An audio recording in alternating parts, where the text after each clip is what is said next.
Você já notou como um pequeno grupo pode se tornar o coração pulsante de uma igreja viva? Esqueça programas pesados e estruturas que não podem ser mudadas. Hoje, neste vídeo, vamos aprender por que a simplicidade e a flexibilidade, a exemplo do grupo de Jesus, apenas 13 pessoas em movimento, são um segredo para uma igreja que se multiplica de forma orgânica. Imagine uma comunidade que cresce não pelo tamanho do auditório ou do templo, mas pelo poder de vidas transformadas em lares e praças.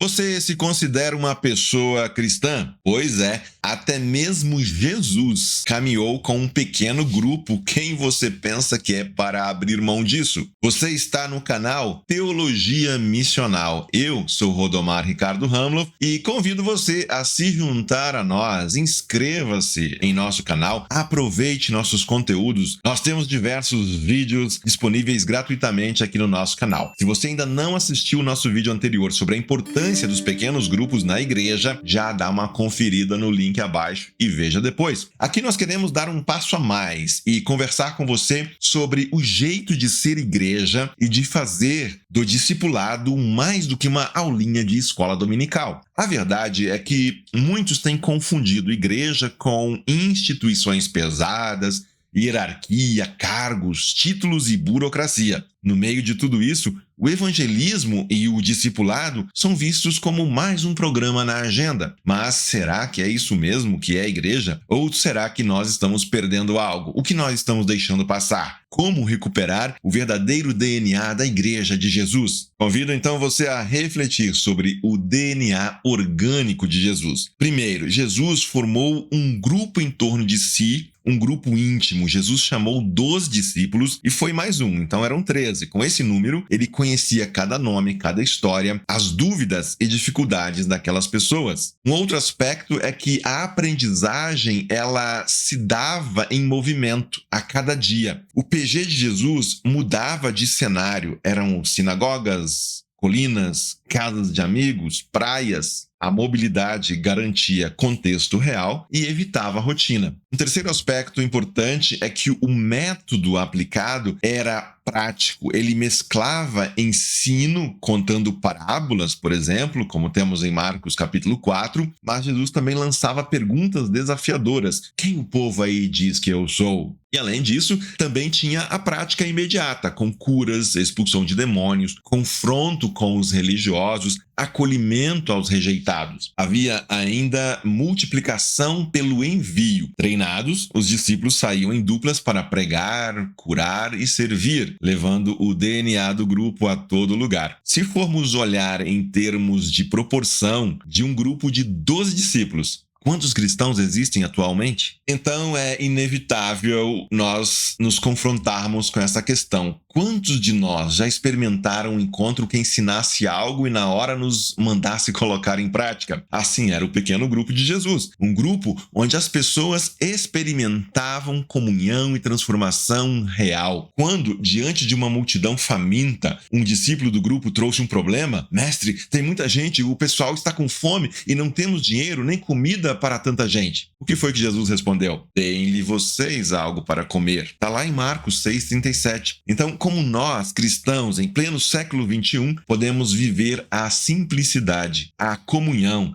e a transformação de um discipulado dinâmico? Como podemos viver esse tipo de experiência em nossos dias? E aí eu chego num segundo aspecto desse vídeo. Quais são as características de um pequeno grupo orgânico? Vamos lá. Primeiro, para começar, simplicidade no formato. Esqueça coisas complexas. Vocês podem, ao se reunirem, partir de um texto bíblico curto, 1 versículo, 2 versículos, e aí você vai olhar o breve contexto desse texto. Você pode já, de antemão, pensar algumas perguntas, 2, 3 perguntas de aplicação prática para gerar uma conversa. Oração, compartilhar motivos de oração, orar uns pelos outros, partilhar relatos pessoais. Segundo, flexibilidade de espaços. Vocês não ficam mais presos a lugares, instituições, sala de casa, no quintal, praça, uma cafeteria. E vocês também farão rodízio de locais. Hoje é numa casa, amanhã é num parque, depois é numa livraria. Não existe dificuldade para arrumar um lugar para reunir um grupo pequeno. Terceiro, liderança compartilhada. Rodízio de condução, por exemplo. Um dia um faz a leitura, outro dia outro. Um faz a contextualização, outro irmão vai fazer a oração. A mentoria, a supervisão em loco. Cada novo líder é acompanhado por alguém mais experiente. Todos estão sempre em processo de preparação. O discipulado não termina. E a formação, ela se dá na prática. Cultivar uma cultura de envio. Ao final de cada encontro, forme duplas, trios e lance um desafio concreto, um desafio prático. Orar por um vizinho, ajudar um colega, compartilhar o evangelho, visitar alguém que está acamado, hospitalizado, que está doente. Estejam atentos e verão que não faltam oportunidades à volta para sermos bênção na vida de alguém. Multiplicação natural. Estabeleçam metas. A cada 2 ou 3 ciclos, dividir o grupo quando atingir 8, 12, 15 pessoas, criando um novo núcleo. Talvez você se pergunte, tá, mas o que é um ciclo? Pode ser um semestre, pode ser um ano, até um pouco mais, depende. Não existe um padrão,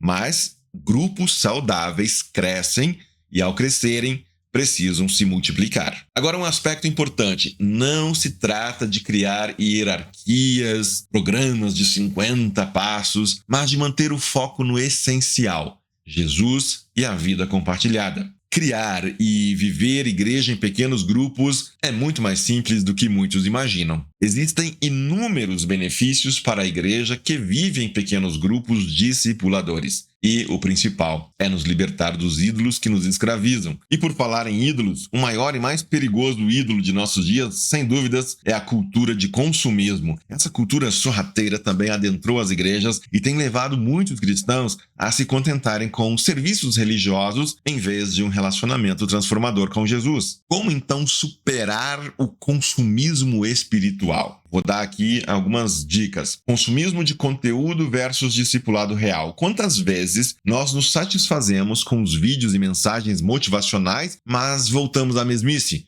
Ouvimos uma bela mensagem, participamos de um lindo culto, lemos mais um best-seller gospel e assim que terminamos já partimos para o próximo. Mas e aí? O que foi que aconteceu? Em que fomos transformados? O quanto nos tornamos mais parecidos com Jesus? Sem falar que os cristãos também acabam cedendo à tentação de consumir conteúdos polêmicos e dando engajamento com influencers que exploram o lado mais feio do ser humano. Assim, consumimos conteúdo sem que isso realmente nos transforme em pessoas mais semelhantes a Jesus. Outro aspecto a considerar aqui é a cura pela obediência. O que é um verdadeiro discípulo de Jesus? Discípulo é aquele que sabe a teoria e faz a prática. Não é sobre isso que Tiago escreve em sua carta? Sejam praticantes da palavra e não apenas ouvintes, enganando-se a si mesmos. Se isso ainda não é o suficiente para convencer você, que tal as palavras do próprio Jesus? Se vocês me amam, obedecerão aos meus mandamentos. Vamos agora para um desafio anticonsumismo. Cada encontro deve propor um desafio de obediência que gere fruto na semana seguinte. Como já dissemos, o discipulado gera transformação que nos muda, que nos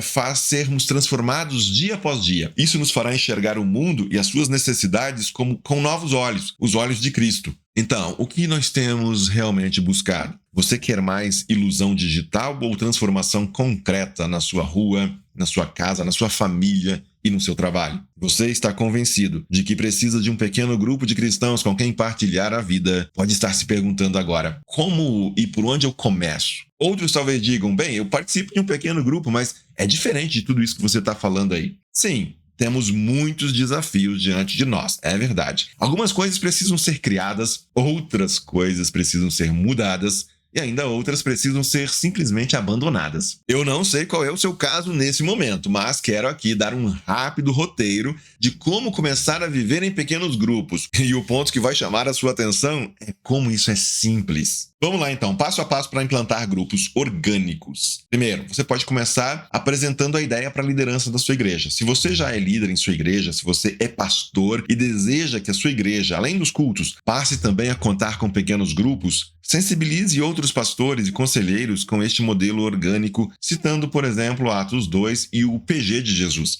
Fique à vontade também para compartilhar este e outros vídeos com as pessoas da sua igreja. Um outro passo importante é identificar anfitriões. Convide famílias, casais, dispostos a abrir suas casas, a abrir seus corações. Mas não espere ter uma grande adesão. Esteja disposto a começar por você. Convide, abra sua casa, pratique a hospitalidade. Um outro passo é, de repente, ensaiar um treinamento prático. Realizar aí alguns encontros de capacitação, cada participante conduzindo um mini encontro, seguindo formatos simples e vocês vão avaliando. Isso pode ser útil, mas confesso que não é fundamental, pois o verdadeiro treinamento se dá no dia a dia, com os encontros acontecendo, com as pessoas se envolvendo, vendo e ouvindo aquilo que poderão reproduzir em novos grupos. Vocês podem também, se quiserem fazer testes antes nesse processo de capacitação, fazer lançamentos de grupos piloto. Aqui, novamente, se aplica caso um pastor queira conduzir a sua igreja de forma geral para a ideia de pequenos grupos. Então, você inicia com 3, 4, 5 grupos, com 6 a 8 pessoas, combina uma periodicidade semanal, quinzenal. Mas,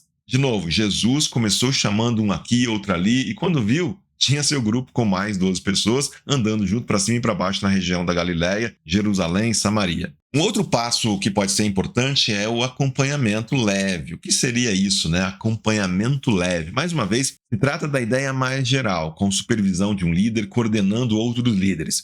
Reúne os líderes num encontro mensal, de repente, para trocar experiências, testemunhos, fazer ajustes, mas note que isso vem depois e conforme a necessidade. Primeiro, os grupos precisam existir e, para existir, precisam começar. E, para começar, alguém precisa dar o primeiro passo, alguém precisa lançar o convite e abrir a sua casa. Esse passo a passo pode parecer ainda meio formal. Se ele não te ajudar, esquece. O que eu quero dizer é: se você deseja participar de um pequeno grupo de cristãos, basta convidar mais 2 ou 3 e começar.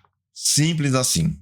Este é então o desafio final que eu gostaria de deixar para você neste vídeo. Hoje, escolha mais alguns cristãos, 3, 4, 5 pessoas, amigos de igreja, colegas de trabalho, vizinhos, e convide-os para o primeiro encontro. Defina um texto. Pode ser Mateus 4, 18 a 22, por exemplo. É só uma ideia, pode ser outro texto. Conte a história dos pescadores e mande cada dupla sair em missão de um dia. Depois, conte aqui nos comentários como foi essa experiência e qual local vocês escolheram para se encontrarem. Sala, parque, café, já imaginou? Mais 2 ou 3 duplas saindo a convidar outros para formarem pequenos grupos de evangelização, discipulado, comunhão e transformação pessoal. Esse tipo de movimento costuma começar pequeno e vai crescendo em ondas. Jesus e seu primeiro grupo que o digam. Não deixe de comentar aqui abaixo o que você tem feito, quais desafios você enfrenta. O que pensa sobre os pequenos grupos? Você já participa de um? Como tem sido a experiência? Se ainda não participa, o que falta para começar? Eu preciso terminar esse vídeo, então eu vou dizer aqui para concluir. Pequenos grupos não são apenas um programa, são o DNA vivo de uma igreja que se reproduz, simples, flexíveis, guiados por Jesus. Eles formam discípulos que transformam o mundo ao redor. Vamos juntos resgatar essa arte perdida e ver o evangelho avançar de casa em casa. Se você ficou comigo até aqui, um presente. Confira abaixo na descrição desse vídeo um guia com orientações práticas de como começar e de como conduzir, liderar um pequeno grupo. Está aqui embaixo na descrição o link. Só você clicar lá, baixar inteiramente grátis. Que Deus abençoe você e seja você uma bênção.